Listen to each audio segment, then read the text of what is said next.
Hello, my name is Jacob Nolly, and I'm the CEO here at the Graphite Lab. And in today's video, I'm going to be showing off one of our many different toolbox tools, our Image Curator tool. You've probably seen a lot of different things on the internet about generative AI, and here at the Graphite Lab, we leverage it in a ton of different use cases. One of the most common problems that a lot of our customers have is building out their price books. And so when you build out a price book and you're presenting information to customers, you often want that to look as professional as possible.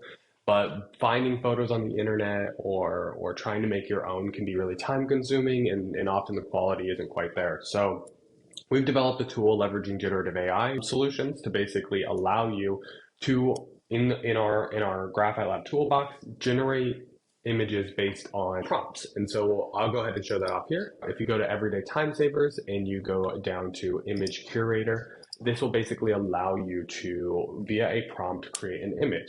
So what I'm going to do, it typically takes about 20 seconds for the image to generate.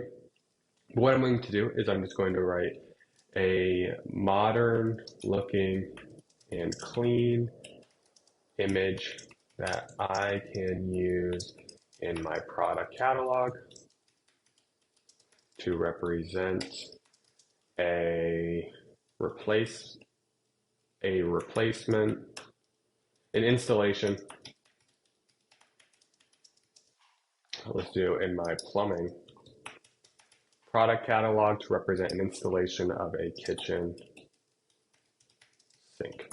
Perfect. Then you can select what shape you want. So you can do a tall, a wide, or a square image. You can do the quality that you want. Standard is usually pretty fine, vivid or natural. So typically a vivid style is more in line with like the AI that you would see. And then often we recommend using this optimized prompt, which will basically pass this into another generative AI tool, clean up the prompt before passing it on to get slightly better results. So I'm going to go ahead and click generate, and this is going to begin loading. I'm going to go ahead and pause it while this loads, as it can take about 20. Perfect. So now you can see here, this is the image that was generated via this description. So it's just a photo of a kitchen sink. Let's say you're happy with this image, you can just click this download button and it'll actually save it. But if you'd prefer, you can actually update the prompt or change the different settings to generate an image of a different type to more of your liking. You can even include, for instance, if you have a website and you want to do an ink dropper and figure out what your hex codes are for different products, you can pass that in here and it can understand that. So really you can manipulate this input text however you'd like. In addition to that, we do have a Zapier plugin for this tool. So if you want to ever tie this to a blog tool or anything like that, you can have it actually auto-generate images and things for different use cases. So if you're interested in this product or any of the other tools in our toolbox, please don't hesitate to reach out to us via any of our contact forms on our website.